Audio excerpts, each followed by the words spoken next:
Memória dos fiéis defuntos, morte, fé e um olhar para o céu. Muito boa noite, é assim que está começando o nosso programa de hoje, um dia especial, forte, marcante. Seja muito bem-vindo à programação da Canção Nova. Nós estamos reunidos mais uma vez para falar sobre esse tema que é tão precioso. Olha, você já chorou hoje? Já sorriu ao lembrar daquela pessoa? Deu aquela saudade, aquele sentimento? E o que você fez com tudo isto? O que você está fazendo com esses sentimentos de hoje? Pensou no sentido que tem a sua vida? Aqui está o grande quinhão de uma data como esta, a data dos fiéis defuntos. Vou viver melhor, fazer tudo para que um dia eu chegue naquele encontro marcado com aquele monte de gente que eu tanto amo, tanto amei e que não está mais aqui comigo. Esse mistério da morte, ele assombra muita gente. Por que a gente fala tão pouco nesse assunto? Se é pela morte que a gente alcança o céu? Se a morte é para nós a porta do céu? Pois é o tema do nosso programa de hoje que vamos conversar aqui e eu recebo já com muito prazer ele que é bispo auxiliar do Ordinariado Militar do Brasil, sempre está conosco aqui em nosso programa e mais uma vez aqui também veio para conversarmos sobre este assunto. Dom Francisco Falcão, muito bem-vindo, boa noite. Boa noite, Ronaldo. Obrigado pelo seu acolhimento. É uma alegria imensa estar de novo aqui com você e com todos os telespectadores da TV Canção Nova. Nós vamos agora entrar na nossa temática da noite de hoje. A Igreja ensina que é por consequência do pecado original que o homem sofre a morte corporal, está lá na Gaudium et Spes, e não passaríamos pela morte como ela é hoje se não houvesse o pecado. A Igreja reconhece que é diante da morte que o enigma da condição humana atinge o seu ponto mais alto. Os cristãos, são somente eles que pensam na morte desta forma ou também outras pessoas que não seguem o cristianismo também pensam dessa forma? A fé judaica é essencialmente a mesma do cristianismo a respeito da morte, porque o livro do Gênesis é considerado como palavra de Deus por eles e também por nós, e no livro do Gênesis nós encontramos a explicação para esse mistério. Deus não é o autor da morte, Deus não quis a morte, Deus não criou a morte. A morte entra como consequência de uma decisão dos nossos primeiros pais, que advertidos a não comer do fruto da árvore da ciência do bem e do mal, pois se isso acontecesse, eles morreriam, eles desobedeceram. Instigados pela serpente, eles violaram esse preceito e por isso foram punidos. Lembra-te que és pó e ao pó haverás de voltar. Essa fé ela é exclusiva, porque somente os cristãos e os judeus reconhecem esse relato como palavra de Deus. Gente, todos os anos a Igreja Católica celebra no 2 de novembro o Dia dos Fiéis Defuntos. Desde os primeiros séculos, os cristãos já visitavam os túmulos dos mártires para rezar por eles e por todos aqueles que um dia fizeram parte da comunidade primitiva. No século XIII, ano 1201, o Dia dos Fiéis Defuntos passou a ser celebrado oficialmente no 2 de novembro, já que o 1º de novembro era comemorado a solenidade de todos os santos. Precisamos resgatar esta boa vivência, por exemplo, dessas duas celebrações? Sem dúvida, porque o dia 1º de novembro nós celebramos aquilo que recitamos no credo, creio na comunhão dos santos, mas especificamente aqueles que já estão na glória. Os santos são todos os marcados pelo sangue de Cristo e pelo batismo. E os santos estão em 3, digamos assim, estágios. Os santos que estão peregrinando aqui na terra, chamemos estes de igreja militante. Os santos que morreram na graça de Deus estão se purificando no purgatório, a igreja padecente e a igreja triunfante, que são aqueles que já participam da felicidade sem fim. O dia 1º de novembro, que no Brasil, quando não cai no domingo, é transferido para o domingo seguinte, para reforçar a importância dessa solenidade, vislumbra a igreja na glória. O dia 2 de novembro vislumbra os fiéis falecidos. Então, estritamente falando, 2 de novembro para nós não é dia de finados, é dia dos fiéis falecidos, comemoração dos fiéis falecidos. Então, creio na comunhão dos santos, penúltimo artigo do credo, 1º de novembro, e 2 de novembro creio na comunhão com os nossos irmãos que se purificam na purificação final, o purgatório. Exatamente, o senhor trouxe aqui algo muito precioso. Finados e fiéis defuntos. Por que a Igreja Católica define com diferença essas duas nomenclaturas? Nós consideramos que aqueles que se purificam na purificação final, mesmo aqueles que sem culpa nunca ouviram falar do Evangelho, portanto morreram sem conhecer o Cristo, mas se tivessem a possibilidade de conhecer, eles adeririam a Cristo. Nós consideramos que se estão no purgatório é que morreram na graça de Cristo. E se estão lá é pelos méritos de Cristo. Sem mim nada podeis fazer. João capítulo 15, versículo 5. Qualquer pessoa que esteja se purificando no purgatório, estão lá porque no derradeiro instante de sua vida foram lavados, foram purificados pelo sangue de Cristo, mas partiram para a eternidade com alguns vestígios que precisam de purificação. As sequelas do pecado e, portanto, as penas temporais dos pecados perdoados quanto à culpa, que são purificadas pelo sangue de Cristo, pela brasa, pelo fogo, que é o coração de Cristo que os purifica dessas imperfeições. Por isso, a precisão é esta, é para ressaltar que se estão lá é pela graça de Cristo e, portanto, são fiéis falecidos, não são pagãos falecidos. Mesmo que pagãos estejam lá, estão pelos méritos de Cristo. Sem mim nada podeis fazer e ninguém vem ao Pai senão por mim. Então a expressão precisa, teológica, é fiéis falecidos. O programa já está andando, mas agora eu quero chamar com muito prazer aqui também, para aprofundar mais ainda a nossa temática, a repórter Camila Castro e a reportagem que ela fez. A morte é um caminho inevitável. Todos nós vamos passar por esse momento, seja porque algum ente querido se foi ou porque eu e você vamos partir um dia. A morte é compreendida de uma forma universal como o fim de um processo físico-biológico, sendo vista como algo assustador, que deve ser desviada a todo momento.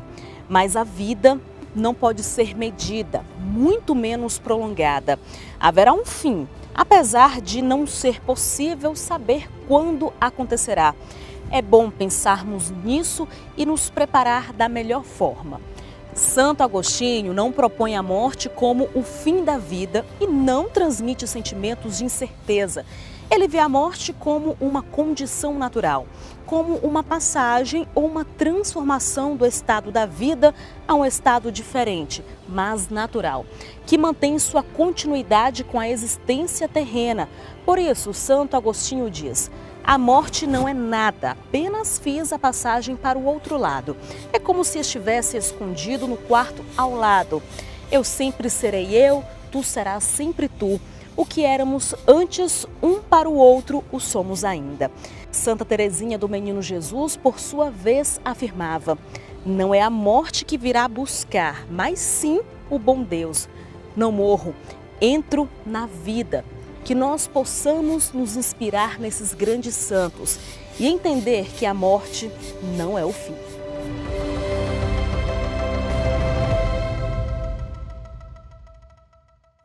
Obrigado, Camila Castro. E olhando para essas imagens e também todo o conteúdo nesta reportagem, a gente vai se enchendo mais ainda da importância e do espírito que tem a data de hoje. Continuo aqui com o Dom Francisco Falcão. Pensemos no credo, que é o símbolo, o resumo das principais verdades da nossa fé. No segundo artigo sobre Jesus Cristo, que padeceu sob Pôncio Pilatos, foi crucificado, morto e sepultado. Desceu à mansão dos mortos, ressuscitou ao terceiro dia. Lá no final, os penúltimos artigos do credo, creio na ressurreição da carne e creio na vida eterna, obrigatoriamente tem relação com a morte. Só se ressuscita aquele corpo que morreu. E a eternidade, para se chegar lá, é preciso passar pela morte. Então, é impossível que um cristão que recita o credo, e é uma das orações mais importantes, porque ela consolida em nós essas verdades que são indiscutíveis. Essas verdades nos remetem à pessoa de Jesus ressuscitado, que é o núcleo da nossa fé. Se ele ressuscitou, é porque morreu. O mistério da morte, portanto, é 24 horas por dia uma verdade constante na nossa existência. Eu quero pegar uma frase que eu usei logo na abertura do programa, que diz assim, Dom Francisco: é diante da morte que o enigma da condição humana atinge o seu ponto mais alto. um enigma da condição humana, não é? Nossa vida é um enigma. Todavia, tem aqui uma outra pergunta que agora quero lhe fazer. A morte para nós é uma tragédia. É uma tragédia. E talvez a máxima tragédia para nós, falando humanamente. Sem dúvida. Mas a fé cristã transforma essa tragédia em esperança. Nos enche de esperança verdadeiramente, sim. O prefácio dos Fiéis Defuntos 4 do Missal Romano diz uma frase muito interessante. Por vossa ordem nós nascemos, por vossa vontade somos governados, e por vossa sentença retornamos à terra por causa do pecado. Mas salvos pela morte de vosso Filho, ao vosso chamado despertaremos para a ressurreição. Olha que bonito. Repare a precisão da igreja. Por vossa ordem nascemos. Ele quis que nascêssemos. Por vossa vontade somos governados. Providência divina. E por vossa sentença retornamos à terra por causa do pecado. A sentença que um juiz dá, ela não significa que o juiz é o causador daquilo que ele vai sentenciar. Até porque a sentença de Deus, porque você pecou. Lembra-te que és pó e ao pó haverás de tornar. E isso daí, a morte é consequência de uma decisão sua. E eu sentencio, eu adverti vocês. Não comam, porque se vocês comerem, vocês morrerão. Então, é ordem de Deus quando nascemos, é providência de Deus quando peregrinamos aqui na terra, mas uma sentença por causa do nosso pecado. Isso daí é coisa sua, é coisa dos homens, é coisa de Adão e de todos aqueles que estão unidos a ele. Mas a sentença definitiva de compaixão, Deus se encarna para salvar-nos, passando por esse umbral, por esse portal tenebroso, para nos dar a certeza da ressurreição e participarmos ressuscitados da vida eterna com Cristo. Uma verdade também é que a gente tem medo dessa sentença, desse tribunal, e a gente tem medo até deste juiz. É um erro ter medo do juiz, da sentença do tribunal, e se é um erro, de onde vem este erro, né? Em Mateus capítulo 10, Ronaldo, Jesus fala de um medo bom e fala de um medo ruim. Ele diz o seguinte: não temais aqueles que matam o corpo e não podem matar a alma. Temei aquele que tem o poder de precipitar o corpo e a alma no fogo da geena. Jesus virá como juiz. Mas para quem está em paz com Ele, para quem vive na graça dEle, a vinda dEle para julgar os vivos e os mortos, a vinda dEle no juízo particular, que acontece logo depois da morte, deve provocar uma serenidade tremenda. São Domingos Sávio, discípulo de São João Bosco, alguém perguntou para ele: se Jesus viesse hoje, o que você faria? Eu continuaria a jogar bola. Respondeu ele, depois que alguns disseram: eu iria me confessar, eu iria pedir perdão ao meu pai e à minha mãe, eu iria me reconciliar com fulano, me despedir de cicrano, e São Domingos eu continuaria a jogar bola. Ou seja, Cristo virá, mas se eu estou na graça dele, se a minha mente de nada me acusa, se a minha consciência não pesa, se eu estou em paz com Deus e com os irmãos, se eu vivo na graça de Deus, que ele venha. Eu vou prestar contas a Ele dos meus atos e, estando na graça de Deus, eu sei que Ele não vai me condenar e vai dizer, estendendo a mão: muito bem, servo bom e fiel. Se você foi fiel no pouco, ou seja, nas coisas aqui da terra, você vai ser fiel no muito. Entra no muito, entra no repouso do teu Senhor. É claro que enquanto seres humanos dotados de materialidade, a carne se rebela diante da possibilidade da morte. E, nesse sentido, perturbar-se como Jesus se perturbou no Jardim das Oliveiras é plausível, é compreensível. Minha alma está aflita até a morte. Vigiem e aqui comigo, disse a Pedro, Tiago e João, que não paravam de dormir. E Jesus chegou no extremo de ele suar sangue. Então, o que é normal para o cristão diante da morte? Se angustiar ou estar tranquilo? As duas coisas. Angustiar-se enquanto natureza humana que quer viver, mesmo sabendo que existe a vida eterna, mesmo sabendo que se partir na graça de Deus vai estar com Cristo, mas porque Cristo, que é nosso critério, nosso modelo, aprendei de mim que sou manso e humilde, diante da morte, Jesus é nosso modelo também no Jardim das Oliveiras. Isso por um lado. E por outro, se você está na graça de Deus, você deve dizer, como Jesus disse: todavia não se faça a minha, mas a tua vontade. Estou pronto. Vou pegar o exemplo de quem estava brincando e vou continuar brincando.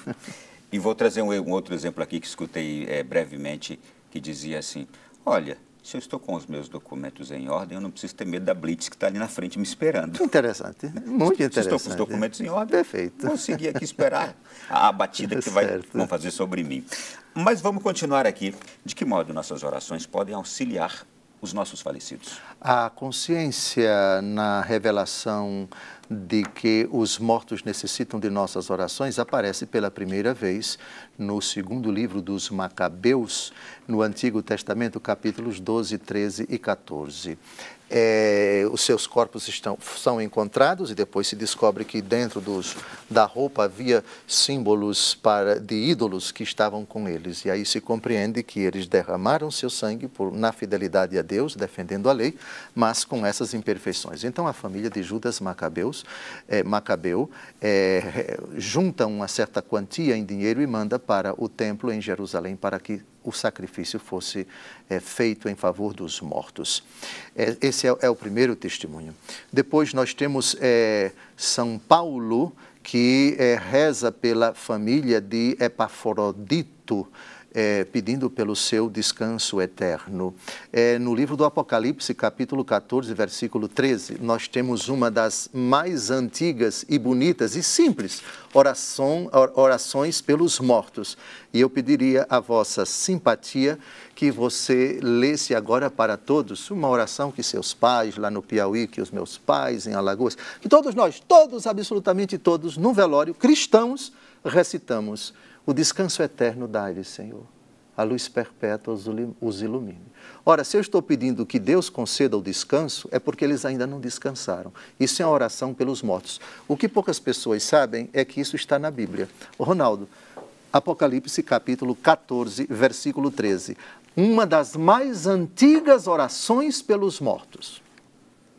E que diz assim: Eu ouvi uma voz do céu que dizia: Escreve, felizes os mortos que doravante morrem no Senhor. Sim, diz o Espírito, descansem dos seus trabalhos, pois as suas obras os seguem. Descansem dos seus trabalhos. Se eu estou pedindo isso, é porque eles ainda não descansaram.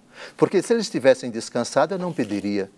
Portanto, quando eu desejo e apresento a Deus, Senhor, que eles descansem em paz, que a alma do meu pai, da minha mãe, do meu avô, etc., descanse em paz, eu estou pedindo algo que ainda não aconteceu. Ora, quem já está no céu já descansou. E quem está no inferno não adianta rezar por ele, porque a alma dele não sai de lá jamais. Santo que está no céu não precisa de nossas orações. E quem está no inferno não adianta rezar por eles. Conclusão, isso daqui é uma oração pelos defuntos. A gente vai para o intervalo e voltaremos daqui a pouquinho. Nós temos uma porção de temáticas importantes para falarmos aqui hoje. A gente já começou a falar um pouquinho de purgatório, mas vamos falar também da segunda vinda de Jesus e o quanto isto tem a ver com esta reflexão sobre a morte. E olha, mais ainda, pensamentos de santos também a respeito disso, que nos instruem a viver bem. Isto é, viver bem para morrer bem, não é? Intervalo e voltamos já.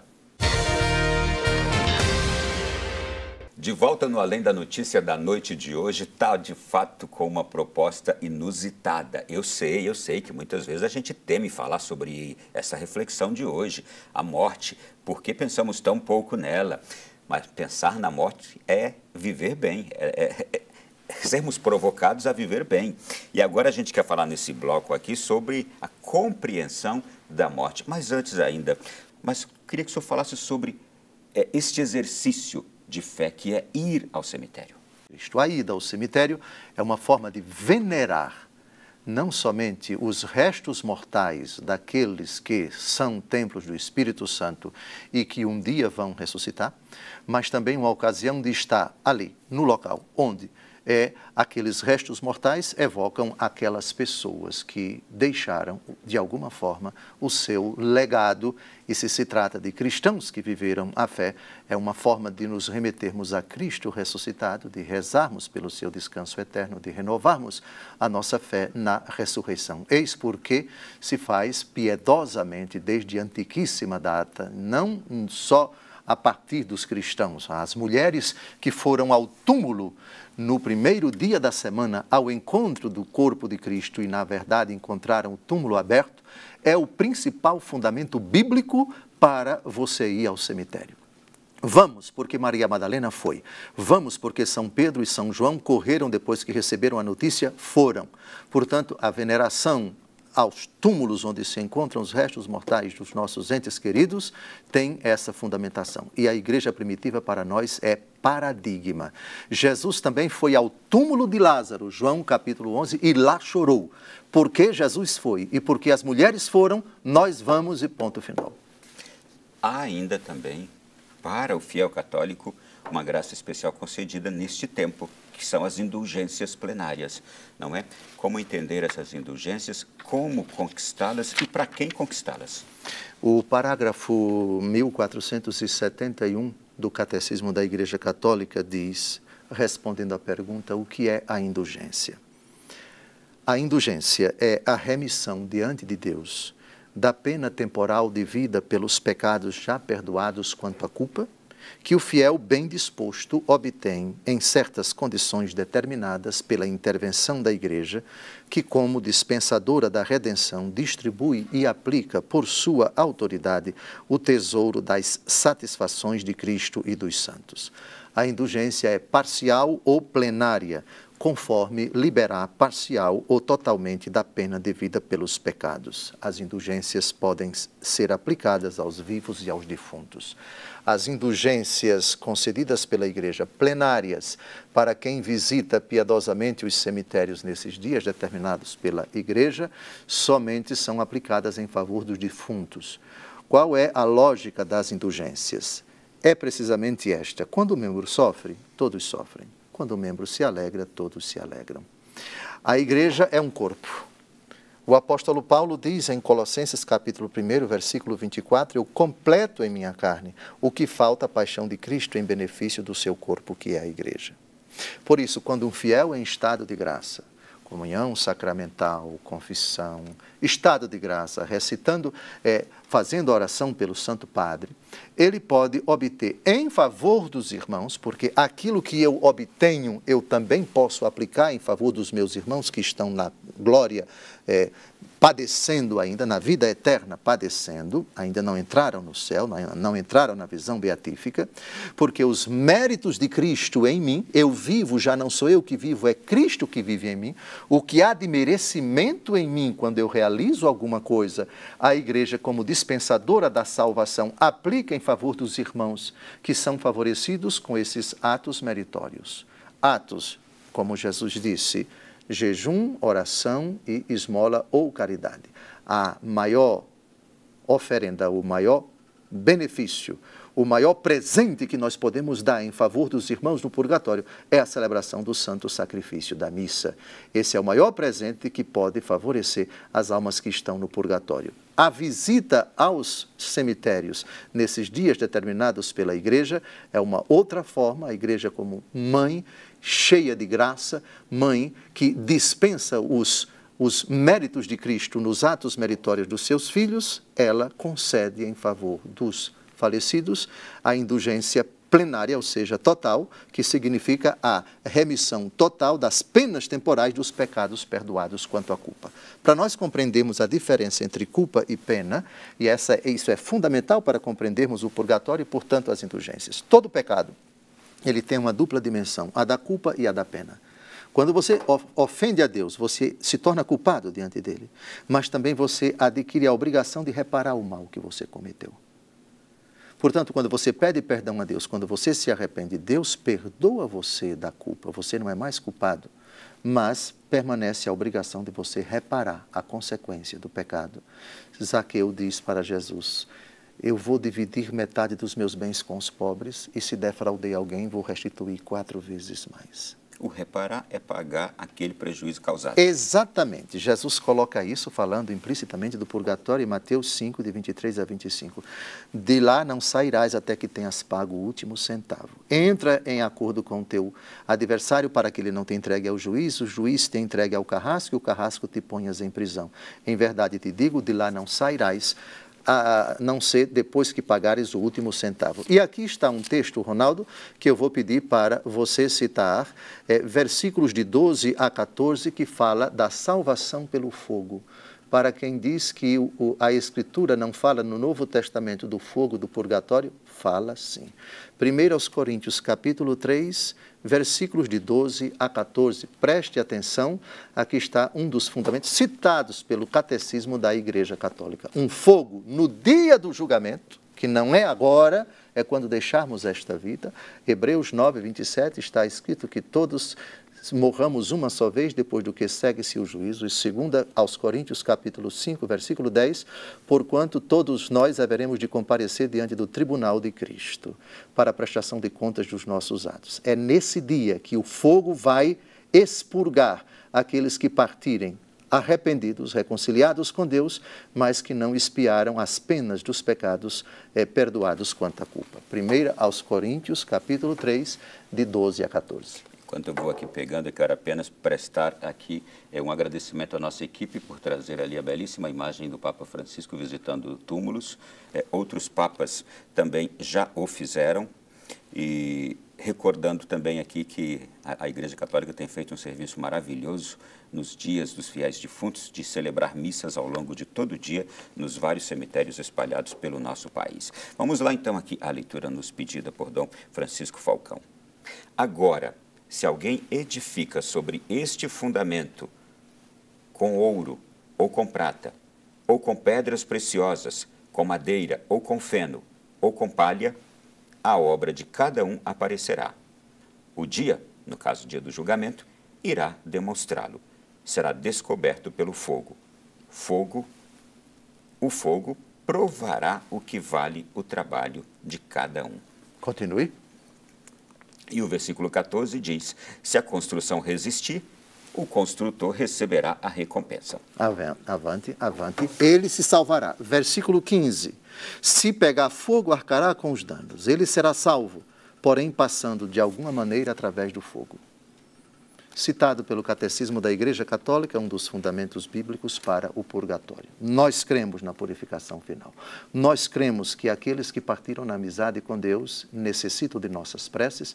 Nós cremos que esse fogo, que não tem nada a ver com o fogo do inferno, é o abrasamento do amor de Deus que causa, sem dúvida alguma, um sofrimento, a pena do dano, a pena do sentido, a consciência daquela alma de que cometeu o pecado, arrependeu-se, mas que devia reparar nesta terra as consequências e não dos seus pecados, e não o fizeram, e por isso agora são abrasadas pelo amor de Cristo. Já estão salvos, mas ainda é dilatada, é procrastinada a visão beatífica, porque ainda estão se purificando pelo fogo do amor de Deus, e as nossas orações aqui na terra e os nossos atos meritórios, por beneplácito da Igreja, são aplicados em favor deles.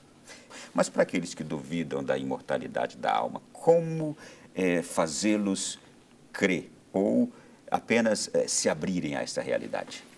Nosso Senhor Jesus Cristo diz no capítulo 6 do Evangelho segundo João, o discurso na sinagoga de Cafarnaum a respeito da Eucaristia, que aquele que crê em mim, eu ressuscitarei no último dia. A ressurreição, ela é uma realidade que só ocorrerá por ocasião da segunda vinda de Cristo. A 1 Coríntios, capítulo 15, diz, Cristo, primícias do que adormeceram, depois aqueles que partiram, que partiram em Cristo por ocasião de sua vinda. Por ocasião de sua vinda. A imortalidade da alma, portanto, é uma realidade que se impõe diante desse ensinamento de Jesus. Alguém poderia dizer, mas isso é uma visão da filosofia grega que faz essa dicotomia entre corpo e alma, entre matéria e espírito. Tá bem? Aquilo que é ensinado por uma certa filosofia grega já faz parte da fé de Israel. Cito, Ronaldo, o parágrafo 366 do Catecismo da Igreja Católica sobre esse assunto. A Igreja ensina que cada alma espiritual é diretamente criada por Deus, não é produzida pelos pais e é imortal. Ela não perece quando da separação do corpo na morte e se unirá novamente ao corpo quando da sua ressurreição final. Mais um pouco à frente, no parágrafo 382, a Igreja diz, o homem é corpore et anima unus, unidade de corpo e de alma. A doutrina da fé afirma que a alma espiritual e imortal é criada imediatamente por Deus. Portanto, na hora da morte, o que é a morte do ponto de vista da fé? É a separação da alma do corpo. São Paulo diz, meu desejo é desprender-me deste corpo para estar com Cristo, Filipenses capítulo 1, de 23 a 25. Portanto, a morte, do ponto de vista teológico, é a ocasião em que o corpo, não conseguindo mais realizar suas funções vitais, ele experimenta a separação da alma. Esse elemento espiritual se apresenta diante de Jesus para ser julgado imediatamente. E imediatamente, a depender da condição da sua alma, na hora em que partiu, ou desce imediatamente para o inferno, ou entra imediatamente na glória do céu porque não tem nenhuma expiação a realizar no purgatório, ou imediatamente entra na purificação final.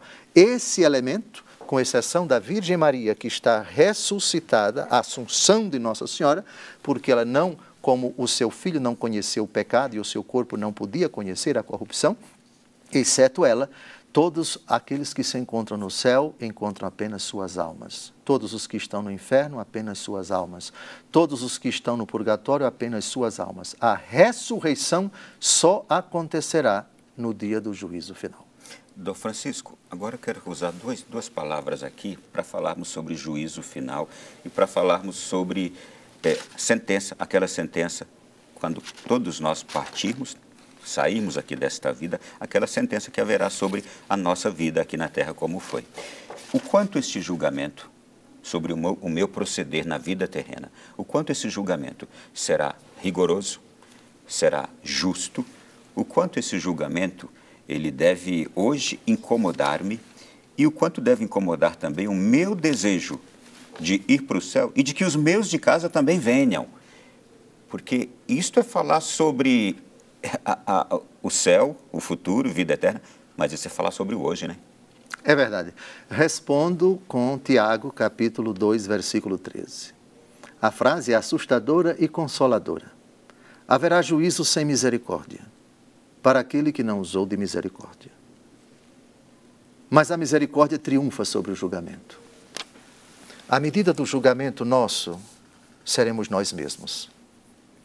Com a medida com que medirmos, seremos medidos, diz nosso Senhor Jesus Cristo. Jesus colocou isso no Pai Nosso, num único pedido condicionado. Perdoai-nos as nossas ofensas, assim como nós perdoamos aqueles que nos têm ofendido. No capítulo 6 do Evangelho segundo Mateus, versículo 14, Jesus diz, porque se perdoardes aos homens as suas ofensas, vosso Pai Celeste também vos perdoará. Mas se não perdoardes aos homens, tampouco vosso Pai vos perdoará. Nós seremos julgados diante de Deus Todo-Poderoso, diante do juiz, não é o Pai, não é o Espírito Santo, mas Jesus. Tribunal de Cristo é a expressão usada por São Paulo na 2 aos Coríntios, capítulo 5, versículo 10. É a condição da nossa vida na hora em que deixarmos a nossa aventura aqui na terra. Passará por uma luz que Deus infundirá na nossa alma toda a nossa vida. E numa fração de segundos nós nos veremos como nós somos. Veremos todos os nossos atos, todos os nossos pensamentos, todas as nossas atitudes, tudo aquilo que fizemos ou deixamos de fazer de bom ou de mal. E nós mesmos pronunciaremos a nossa sentença. Aquilo que Jesus vai dizer não é nada subjetivo dele. Julgo como ouço, diz ele em João capítulo 5, versículo 30, de mim não posso fazer absolutamente nada. Eu não posso fazer absolutamente nada. João capítulo 5, versículo 30. Será, portanto, um juízo diante de toda a nossa existência. E nós pronunciaremos a sentença com Cristo, ou apartai-vos de mim, ou ide, vinde benditos. Não há outra alternativa. Ou partimos na graça de Deus, na amizade com Deus, ou partimos na inimizade com Deus. É a nossa condição na hora da morte que vai definir se vamos para o céu ou para o inferno. O juízo, na verdade, é o respeito de Jesus diante da nossa vida inteira que será vista por nós mesmos. Não é um filme que vai demorar 10 ou 15 anos e Jesus ficando sentado lá e nós também recordando tudo. Terminada esta vida, não tem mais tempo, não tem mais antes nem depois. É uma fração de segundos. Todos aqueles que morreram já foram julgados e imediatamente ou desceram para o inferno, ou entraram no purgatório, ou adentraram no festim dos eleitos. E com relação aos nossos familiares, cada um responde por si. Cada um responde por si. O rico é pulão nos tormentos do inferno, na parábola de Lázaro, e do rico, ele olha para pai Abraão com Lázaro do lado e diz: pai Abraão, permita então que alguém dos mortos apareça, porque eu tenho 5 irmãos que estão lá. Eles têm Moisés e os profetas que eles ouçam. Não, Abraão, pai Abraão, mas... Não, nada disso. Se eles não ouvem Moisés e os profetas, nem que alguém ressuscite, eles vão ouvir. Claro, cada um de nós pode, enquanto está vivo, deve se sentir responsável pela salvação dos outros. Somos corresponsáveis. Ide pelo mundo. Brilhe vossa luz diante dos homens, para que, vendo vossas boas obras, glorifiquem o Pai que está nos céus. Mas a decisão de se converter ou de pecar é de cada um de nós. O pai responde por si, os filhos respondem por si. É o tema da responsabilidade individual em Ezequiel capítulo 18. Cada um vai responder diante dos seus atos perante Deus. Ali não há pedido, ali não há jeitinho brasileiro, nem jeitinho israelense, nem jeitinho palestino, nem jeitinho de... cada um responde pelos seus atos. Olha, gente, para encerrar esse bloco, eu já vou deixar uma pergunta, que é uma sequência de tudo que o senhor está nos falando, e que mexe muito com o nosso interior, e que talvez seja a coisa que mais centraliza-nos na vida, que é família. E a pergunta que já quero deixar é a seguinte, baseada aqui também nessa passagem bíblica de João 14, que diz assim: na casa de meu pai há muitas moradas, se não fosse assim, eu vou-lhe teria dito, vou preparar-vos um lugar. Por que estou aqui trazendo essa citação? É porque eu quero perguntar para o Dom Francisco, que vai ficar para a resposta já já. Eu vou encontrar a minha avó, a minha mãe, o meu pai, lá no céu, aqueles que já foram, que eu amei tanto e que eu sei que eram pessoas boas e que eu acredito que estão no céu. Eu vou encontrá-los e vai ter graça a vida lá no céu? Daqui a pouquinho a gente volta. Para você que está chegando agora, muito boa noite. Nós já estamos aqui no programa Além da Notícia e o tema de hoje é espetacular. Nós estamos falando sobre a preparação para a morte ou a vida eterna. E por que a gente pensa tão pouco nisto ou teme pensar sobre este assunto? Voltamos aqui agora e, Dom Francisco, vamos àquela pergunta, será que é tão difícil respondê-la? Vou encontrar o meu papai, a minha mamãe, quando eu chegar lá no céu, a minha avózinha, a minha esposa, o meu filhinho, aqueles que já se foram, partiram mais cedo. Tem uma canção belíssima de Martim Valverde que diz assim: não se foram para sempre, porque se eles estão vivos ainda no meu coração, na minha memória, se estão vivos dentro de mim com o seu exemplo, com o seu sorriso, com suas palavras, com tudo que fizeram para que hoje eu fosse quem sou, não se foram para sempre. Eles continuam vivos aqui, mas eles também estão lá, vivos, Dom Francisco. E, quando eu também for, vou encontrá-los e de que maneira? Perfeito. Para responder essa pergunta, primeiro é preciso supor que os meus familiares que já partiram na graça de Deus. Independente de ser meus familiares ou não, independente de eu querer ou gostar ou desejar ou não, mas quem parte em pecado mortal, seja quem for, desce imediatamente para o inferno depois do juízo particular. Se morreu na graça de Deus e ainda está necessitado de purificação, está se purificando no purgatório e não entrou no céu. Mas, se morreu na graça de Deus, prévia purificação final ou não, encontra-se no céu. Essa é a primeira coisa a respeito dos que já partiram. A segunda coisa que temos que considerar é um desejo de Ronaldo, quando eu chegar no céu. Seria interessante se eu chegar no céu. Para isso é preciso que o Ronaldo percorra a sua aventura aqui na Terra na graça de Deus e na hora derradeira se encontre na graça de Deus. Porque se isso não acontecer, se seus familiares que já partiram estiverem no céu, você vai para o inferno. Não desejo, por favor, mas isso se aplica para mim também. Então, se eles estão no céu ou venham a estar no céu, prévia purificação no purgatório, e você partir na graça de Deus, prévia purificação no purgatório ou não, aplica-se para qualquer pessoa que se encontra no céu. Primeiro é o que diz o Apocalipse de São João, o Apocalipse de São João, que diz o seguinte no capítulo 7, eu vi uma grande multidão, versículos de 9 em diante. Vi uma grande multidão que ninguém podia contar, de toda nação, tribo, povo e língua. Conservavam-se em pé diante do trono e diante do Cordeiro, de vestes brancas e palmas na mão, e bradavam em alta voz, etc, etc. Sim, o céu é comunhão. Sim, nós veremos, e eles nos verão, e desfrutaremos de uma felicidade sem fim daquilo que a 1 Coríntios capítulo 2, versículo 9 diz, o que os olhos não viram, os ouvidos não ouviram. Isso Deus preparou para aqueles que o amam. É indescritível a felicidade sem fim, e São Paulo coloca dessa forma bem sóbria o que é o céu. Eu desconfio que o Novo Testamento fala muito pouco do céu, porque se entrasse em minúcias, ninguém mais queria estar aqui. Por isso, a Bíblia fala muito sobriamente a respeito da eternidade, tamanha a beleza. São Paulo, na 2 Coríntios, teve uma visão, foi até o terceiro céu, expressão que significa, provavelmente, ele foi ao âmago da felicidade sem fim e diz que aquilo que ele viu não é lícito a nenhum homem dizer. Talvez, aqui é a interpretação minha, ele não entrou em detalhes, porque se ele descrevesse a felicidade, o encanto, o fascínio, a alegria, o júbilo que é o céu, nós não nos interessaríamos mais por viver aqui na terra. O certo é que as palavras de Jesus são mais que suficientes para nós. O Ronaldo ainda há pouco citou João capítulo 14, não se perturbe o vosso coração, credes em Deus, crede também em mim. Na casa do meu pai há muitas moradas. Se não fora assim, eu vos teria dito, pois vou preparar-vos um lugar. E quando ele estiver preparado, voltarei e tomar-vos-ei comigo, para que onde eu estou, vós estejais também. Eu acho que essa é a definição mais bonita, no meu entendimento, dos lábios de Jesus sobre o céu.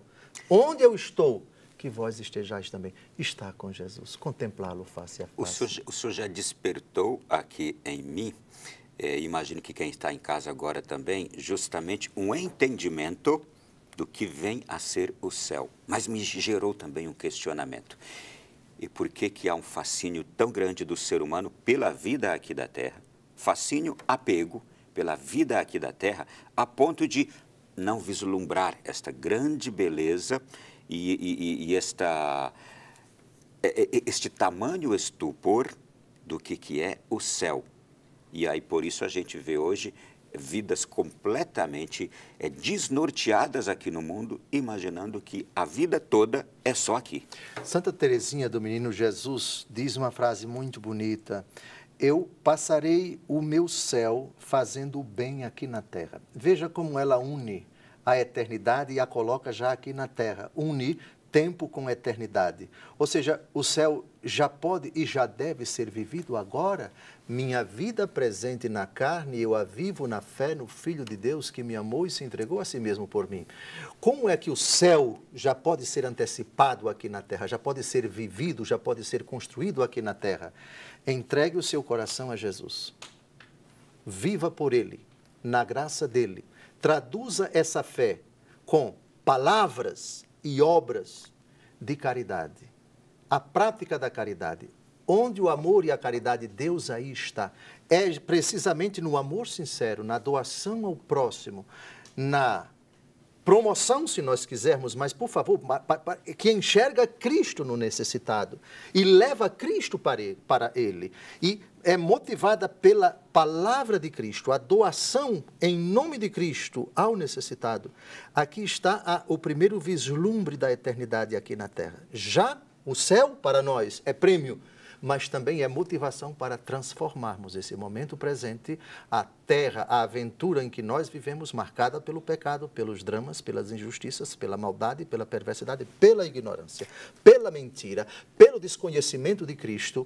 Aí é que está como é que o céu apresenta-se para nós como coroamento, como desfecho de uma aventura que vai sendo construída agora. Dois filhos de Zebedeu, com sua mãe, vão até Jesus, ordena que meus filhos se assentem, um à minha direita, um à tua direita e outro à tua esquerda. Você não sabe o que é que você está dizendo, não compete a mim, mas é ao Pai que determinou quem vai se sentar à minha direita ou à minha esquerda. Os outros ficaram indignados com isso. Céu, sem dúvida alguma, é prêmio, mas de uma aventura, de um desfecho. Construa o céu aqui na terra. Mostre que o céu já é possível você construir e viver e proclamar e edificar. Coloque os fundamentos do céu aqui na prática de uma fé autêntica, de uma esperança sincera e de uma caridade não fingida. E você já experimenta o que é ser e estar com Cristo plenamente lá na glória. Há um sujeito que confunde e que quer confundir o ser humano aqui na nossa vida terrena, não é? Há um ser que quer fazer entender que o céu é uma vida de desregramentos aqui na terra e leva o ser humano a viver desregramentos os mais diversos, distorções as mais diversas na vida, acreditando que aquilo seria o seu céu. Justamente o inverso de Santa Teresa, como o senhor acaba de nos trazer agora. A gente deseja ir para o céu. Imaginamos também que as pessoas que a gente ama estão lá e que vamos nos encontrar. Mas calma lá, existem regras. Porque parece que hoje está tudo muito liberado, está tudo muito fácil. Não, basta eu viver de qualquer jeito aqui. Se eu não for tão mal assim, eu estou no céu, eu vou para o céu.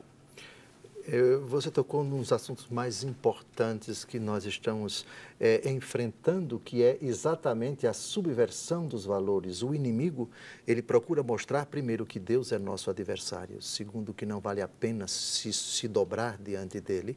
Terceiro, crie suas próprias regras, uma independência, uma autonomia. O demônio é astucioso. Primeiro, ele quer que você negue que Deus exista. Depois, ele procura endeusar você. Mesmo assim, se ele não consegue e você crê por algum motivo marcado, impregnado pela formação que você recebeu da sua família, do seu berço, etc., na existência de Deus, certo, ele existe, mas ele permite que você faça tudo. As regras dele você pode volatilizar, você pode relativizar. Faça você mesmo, crie suas regras, seja você mesmo o Moisés dos seus mandamentos. É você quem decide o que é certo e o que é errado. Você não precisa dele.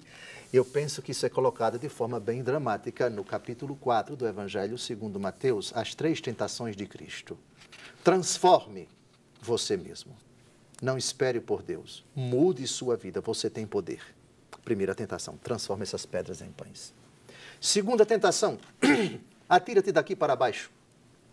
Porque Deus vai proteger você, porque Deus vai amparar você, porque Ele ordenou aos seus anjos que te guardem todos os teus caminhos. Isto é, já que você realmente acredita que Ele é poderoso, se exponha ao perigo. Se exponha ao perigo. Então, qual é o problema de você roubar, de você traficar, de você matar, de você trair a esposa? É arriscado? É. Mas vale a pena o risco, porque o benefício é grande e Deus vai livrar você. Então, é uma insuflação. O demônio procura insuflar dentro de você exatamente a ideia de você transgredir aquilo que Deus proíbe, ou seja, ultrapasse os limites, viole as regras, crie a sua própria moral. É arriscado, mas Deus é bom, Deus vai livrar você. Isso é sedutor? Foi a segunda tentação. A terceira tentação, essa é terrível também, tudo isto será teu se prostrado me adorares. Aí o demônio coloca diante de todos nós aquilo que sempre fascina, que desperta interesse. Prestígio, dinheiro, poder, status, coisas que em si não são más. E eu posso dar para você. Se você for fiel a Deus, vai demorar muito para você ter sucesso. Veja aquele Ronaldo que fez jornalismo, o máximo que ele conseguiu foi da Canção Nova, diz o diabo. Você podia estar naquela outra, tal e tal e tal, mas... Epa, será teu, se prostrado me adorares. Ou seja, eu posso dar muito mais para você do que aquilo que Deus deu ou poderia dar, mas é preciso, eu dou para você, eu dou muito mais, desde que você me obedeça, dobre-se diante de mim. Portanto, que você viva segundo os meus ditames. Pronto, aqui está uma vida desregrada, para usar a expressão bem precisa que você utilizou. É com essa realidade tenebrosa que temos o sedutor, o mentiroso, ele tem um brilho, como diz a 2 Coríntios, o demônio se transfigura em anjo de luz, é com essa realidade pavorosa que temos que conviver, mas quem é de Cristo, Romanos capítulo 10, quem nele crê, não será confundido e vai reagir exatamente como Cristo reagiu diante das 3 tentações. Nem só de pão vive o homem, mas de toda a palavra que sai da boca de Deus. Não tentarás o Senhor teu Deus, afasta-te de mim, Satanás. me fez refletir aqui sobre este comportamento de cada ser humano, que é aquele de acreditar numa máxima misericórdia de Deus. Isso não está errado, acreditar na máxima misericórdia. E por isso eu posso cometer os erros que eu cometer. No instante final, Deus vai ser bom comigo, vai ser misericórdia. Deus é bom, Deus é misericordioso. Aí eu faço a minha religião, aí eu faço a minha crença, e aí eu deixo de seguir a verdadeira fé e sigo a minha fé. A primeira vez que o demônio abre a boca, se é que se pode falar de boca no demônio, é em Marcos capítulo 1, uma narrativa impressionante, porque ela contém uma realidade que merece a nossa consideração. Jesus está na sinagoga, está expulsando um demônio de um fulano. E aí o demônio chega para Nosso Senhor e diz o seguinte, versículo 24, que tens tu conosco, Jesus de Nazaré? Vieste perder-nos? Sei quem és, o Santo de Deus. Repare, Ronaldo, dizer que Jesus é o Santo de Deus é mentira ou é verdade? Verdade. Mas não é uma verdade plena. E aí está a sutileza de Satanás. Ele não admite a verdade plena, que é Cristo, que disse: conhecereis a verdade e a verdade vos libertará, João 8, versículo 32. Mas ele vai para a tangente da verdade, aspectos secundários da verdade.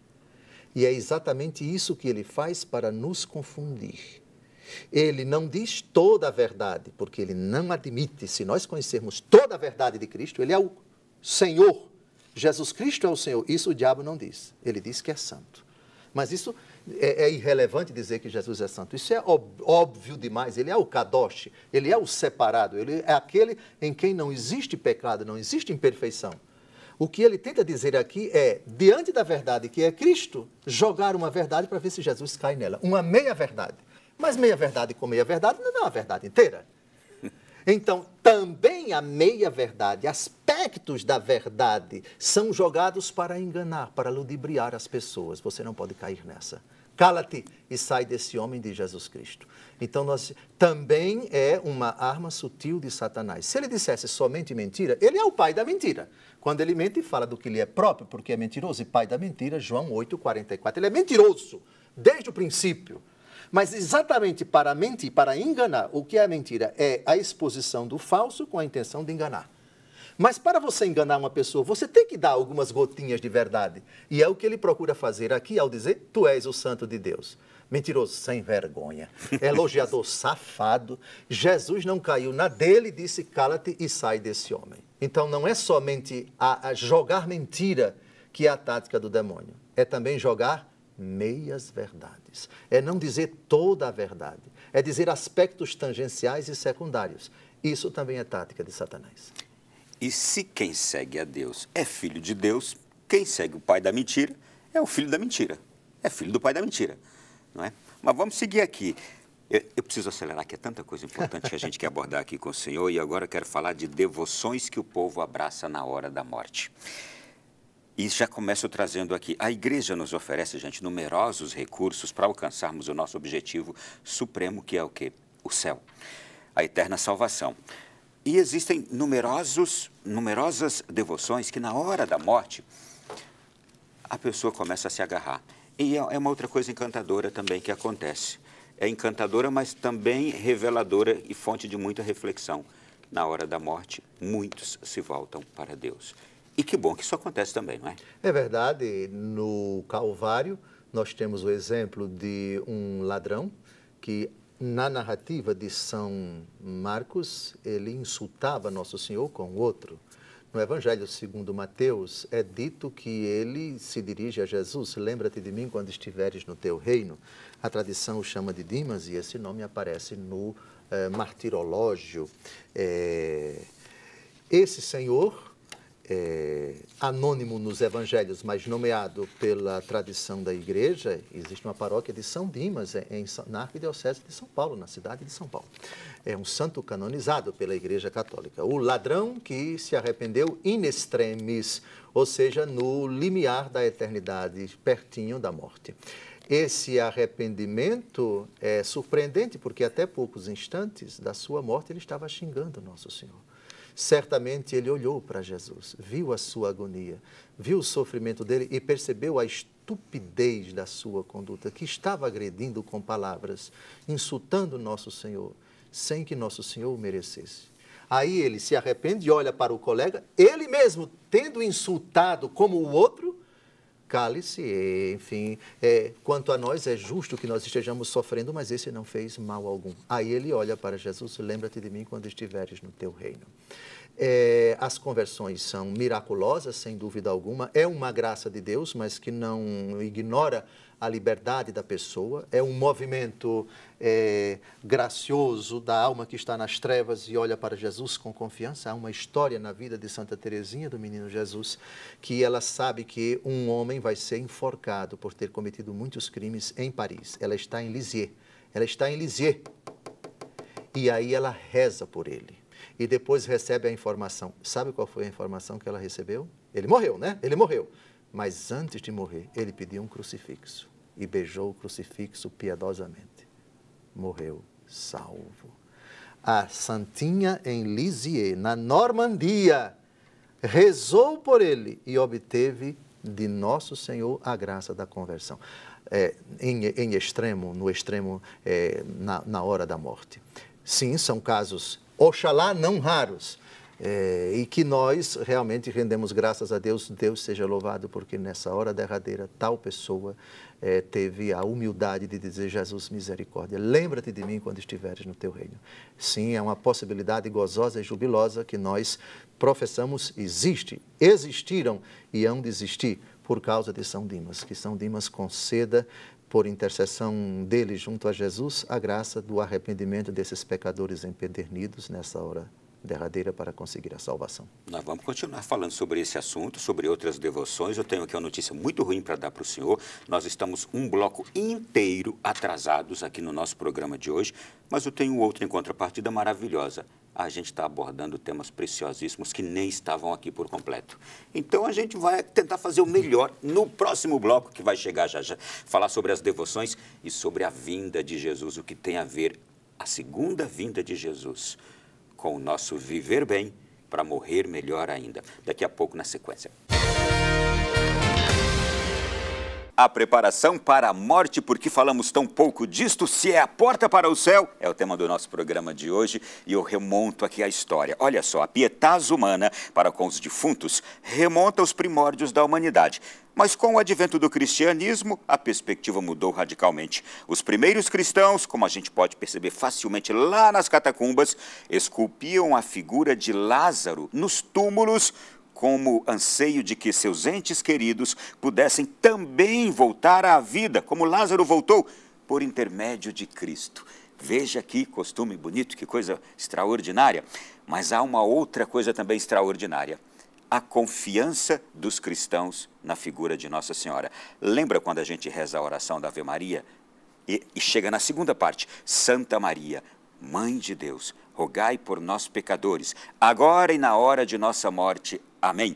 A minha pergunta é esta aqui agora: por que nos nossos momentos de aflição e na morte buscamos tanto a Virgem Maria? Por que essa oração calou tão bem no coração dos seres humanos, Dom Francisco? Eu responderia com João capítulo 19, versículo 27, exatamente a relação de Nossa Senhora com a agonia do seu filho, a morte do seu filho e as palavras do seu filho para ela. Então, o texto diz que aos pés da cruz estavam Maria, mãe de Jesus, o apóstolo João e algumas mulheres. E das 7 palavras de Nosso Senhor Jesus Cristo, todas as 7 palavras, elas têm importância para nós, mas uma delas é precisamente essa: olhando para ela, a respeito de São João, eis aí o teu filho. E olhando para São João, a respeito dela, eis aí a tua mãe. E no mesmo versículo 27 é dito que, a partir daquele momento, ele a recebeu na sua casa. Maria está unida, portanto, a Cristo na alegria e na dor. E, portanto, no derradeiro instante da nossa vida, aquela que nos foi chamada de mãe, que nós chamamos de mãe, por vontade do próprio Cristo, a ela nós recorremos com o seu coração perpassado pela dor, unida ao seu Filho Jesus. Eis porque nós dizemos muito corretamente, rogai por nós agora e na hora de nossa morte. Assim como vós rogastes na hora da morte do vosso Filho, assim como vós rogastes na hora da vossa própria morte. Ó Mãe, carregai-nos no vosso regaço e dai-nos a graça da perseverança final. E aprofundando mais ainda, gente, e o rosário, que é uma oração que sempre se reza ali, João Paulo II, quando partiu, estavam rezando o rosário, não é? Em 1917, 3 crianças em Portugal tiveram uma visão do inferno que as horrorizou tanto a ponto de pensarem que fossem morrer. Viram um grande mar de fogo, onde iam mergulhados os demônios e as almas que em vida se tinham oposto a Deus e aos seus caminhos. Eles eram como se fossem brasas transparentes e negras ou bronzeadas, que flutuavam no incêndio levado pelas chamas que delas mesmas saíam, caindo para todos os lados, entre gritos e gemidos de dor e desespero. Nossa Senhora de Fátima concedeu às crianças Lúcia, Francisco e Jacinta Marto a visão do inferno, lugar para onde vão as almas dos pobres pecadores. Disse-lhes a Virgem que vão mais almas para o inferno por causa dos pecados da carne do que por qualquer outra razão. É por isto, para livrar os filhos do inferno, que os filhos da igreja aprenderam tanto a se agarrar a Nossa Senhora. É verdade, e a jaculatória que ela ensinou exatamente em Fátima. Ó meu Jesus, perdoai-nos, livrai-nos do fogo do inferno, levai as almas todas para o céu e socorrei principalmente as que mais precisarem. Ela disse nesse contexto. Essa aparição foi exatamente no dia 13 de julho de 1917, a terceira aparição. Foram aparições desde maio até outubro. Maio, junho, julho, agosto, setembro e outubro. 6 aparições. Na terceira, Nossa Senhora ensina essa jaculatória que nós recitamos até hoje, exatamente pedir a Deus, por intercessão da Virgem, que Ele livre do fogo do inferno, dessa realidade horrenda, as almas que vivem nas trevas e que nós que procuramos viver na graça não venhamos a nos encontrar ou, pior ainda, a perseverar na condição de pecado mortal. A Virgem que está atenta, quem a ela se recorre com piedade, sabe que no derradeiro momento de sua vida vai obter a graça da perseverança final. Hoje a gente encontra muitos católicos sempre carregando no pescoço, à frente ou atrás, pendurado, o escapulário. Ali Nossa Senhora também garante que os seus filhos que utilizarem aquele escapulário em vida não irão para o inferno, né? Usarem piedosamente, obviamente, que a simples utilização, digamos assim, como um amuleto, isto é, como se o simples carregar o objeto fosse livrá-lo do fogo do inferno e que tal pessoa, já porque tem o escapulário, pode roubar, pode matar, pode cometer pecados, não pode ser visto o uso do escapulário dessa forma, mas quem usar piedosamente, da mesma forma qualquer... Isto é, não adianta usar o escapulário e transgredir qualquer que seja o mandamento de Deus. Disse bem, explicou bem, é exatamente isso. As disposições do coração são necessárias para isso, isto é, viva na graça de Deus. Use aquele escapulário, lembrando-se da mãe, recorrendo a ela, confiando-se e entregando-se ao filho dela, você terá realmente a salvação. É uma promessa de Nossa Senhora e é assim que deve ser entendida a promessa do uso do escapulário, o uso piedoso. Isto é preciso compreender que Nossa Senhora, aquela que é vista naquele escapulário, nas bodas de Caná, simplesmente diz isso: fazei o que ele vos disser. Ou seja, faça o que Jesus disse. Carregue consigo esse escapulário. Mas você será salvo não tanto pelo uso do escapulário, mas pelo uso piedoso do escapulário, vivendo na fidelidade ao meu filho, obedecendo ao meu filho, procurando viver na graça do meu filho, confiando no meu filho, a ele recorrendo e a mim também. Dom Falcão, nós temos aqui ainda, eu chamei de devoção, espiritualidade avassaladora, que é a da Divina Misericórdia.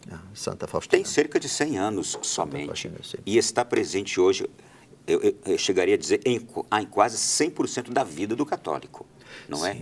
A devoção à Divina Misericórdia.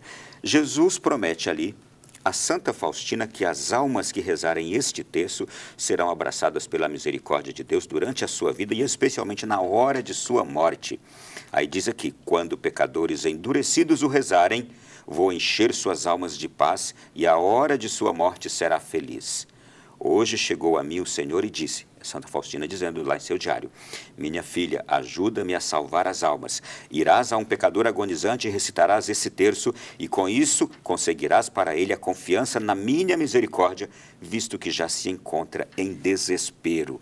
Eu penso que é o principal atributo de Deus que nesses tempos difíceis precisamos mostrar mais com uma visão justa da misericórdia. Uma misericórdia dirigida ao pecador, não ao pecado dele. Eu não te condeno, isso é misericórdia a você. Vai de agora em diante e não tornes a pecar. Não podemos ser misericordiosos com o pecado, não podemos transigir com o pecado. Não confunda o pecado da pessoa com a pessoa. A misericórdia é ao pecador. O pecado dela não pode ser praticado. De agora em diante não tornes a pecar. Se você não tiver essa visão exata da misericórdia, você vai estar passando a mão, acobertando o pecado de quem quer que seja, e chega a essa conclusão que não é divina, é satânica. Dizer que Deus me aceita como eu sou, por isso eu continuo a praticar o pecado, que Ele vai me levar para o céu mesmo assim.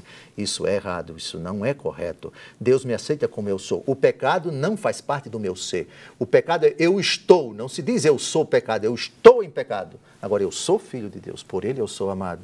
E os desígnios de misericórdia de Deus para mim são desígnios infinitos. O que é um convite para que eu lute contra o pecado, para que eu tenha abominação ao pecado, para que eu saia do pecado e, uma vez arrependido, eu experimente, seja lavado pela misericórdia de Deus.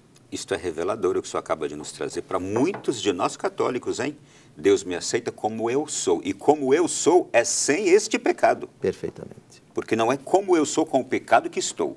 É como eu sou sem o pecado. Eu sou filho de Deus sem este pecado que estou aqui com ele na minha carne. Perfeitamente, disse tudo. Este é quem eu sou. Revelador isso, porque muitos hoje de nós, vou me incluir aqui, a gente quer que Deus nos aceite com o nosso pecado feio, com o nosso pecado que transgride os mandamentos de Deus, transgride a fé que professamos e, inclusive, escandaliza.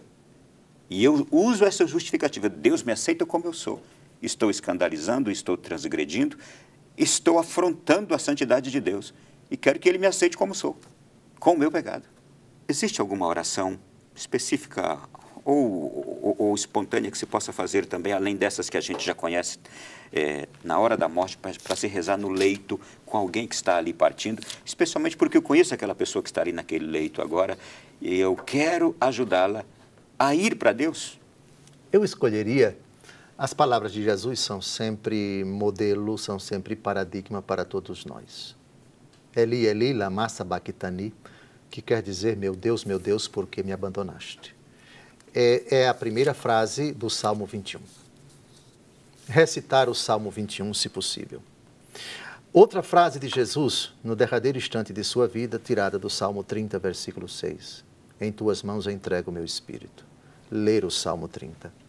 Mas também, em terceiro lugar, porque primeiro e segundo é sempre Jesus, terceiro lugar, uma oração de quem vai partir, está partindo, sabe que vai morrer, já recebeu a notícia de que vai ser morto e vai ser morto com a cabeça decepada.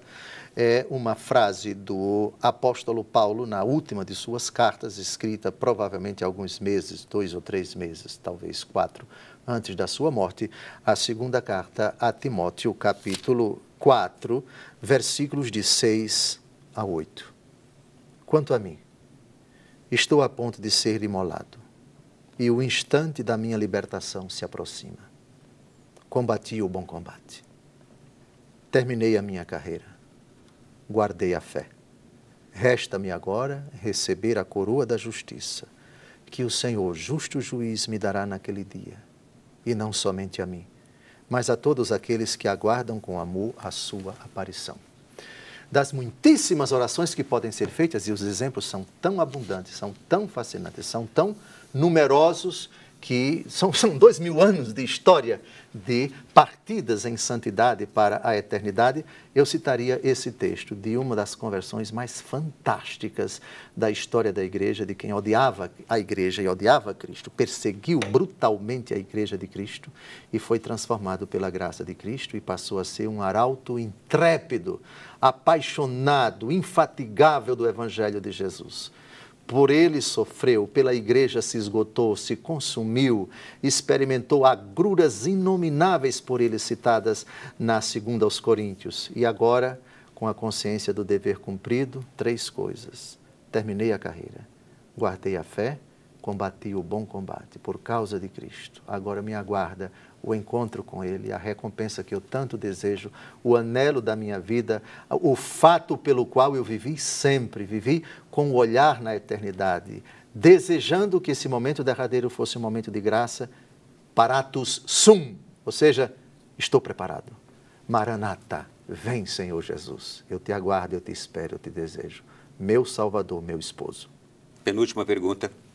Por que é importante chamar um padre para o momento final da partida de alguém? E, segundo, se dar o viático, a comunhão, a pessoa morrer recebendo ali o sacramento da Eucaristia. Tiago, capítulo 5, versículos de 13 a 16.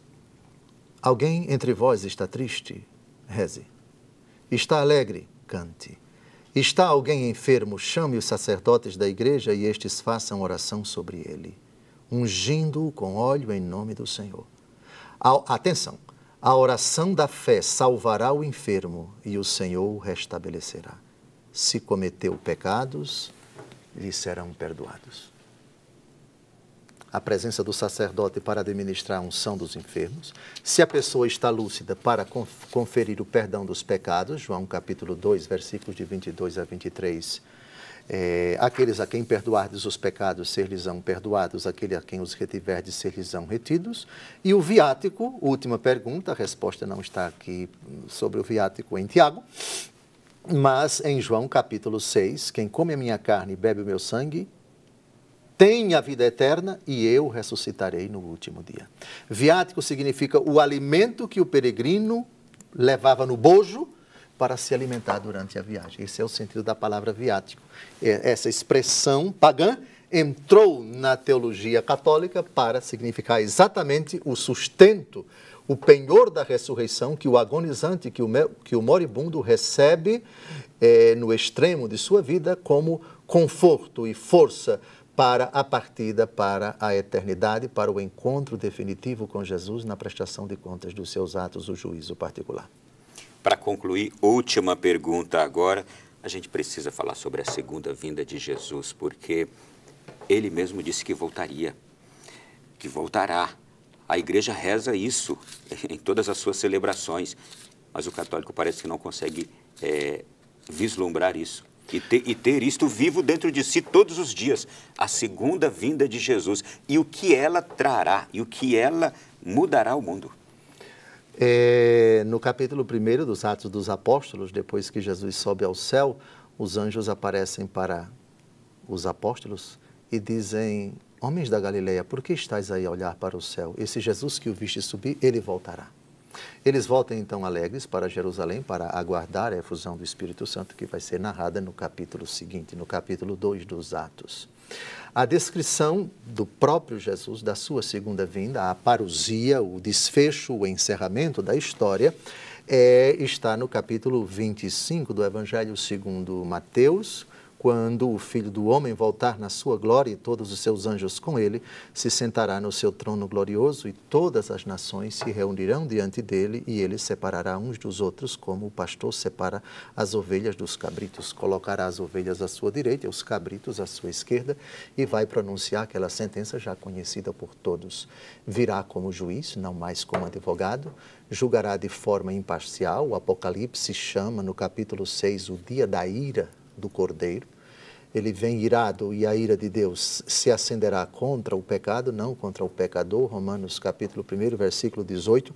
A ira de Deus se acende do alto do céu contra toda a impiedade e perversidade dos homens. Cristo virá irado contra o pecado de quem quer que seja, apartai-vos de mim, malditos. Mas, como citamos em Tiago capítulo 2, o juízo será sem misericórdia para quem não praticou misericórdia, mas a misericórdia triunfa sobre o julgamento.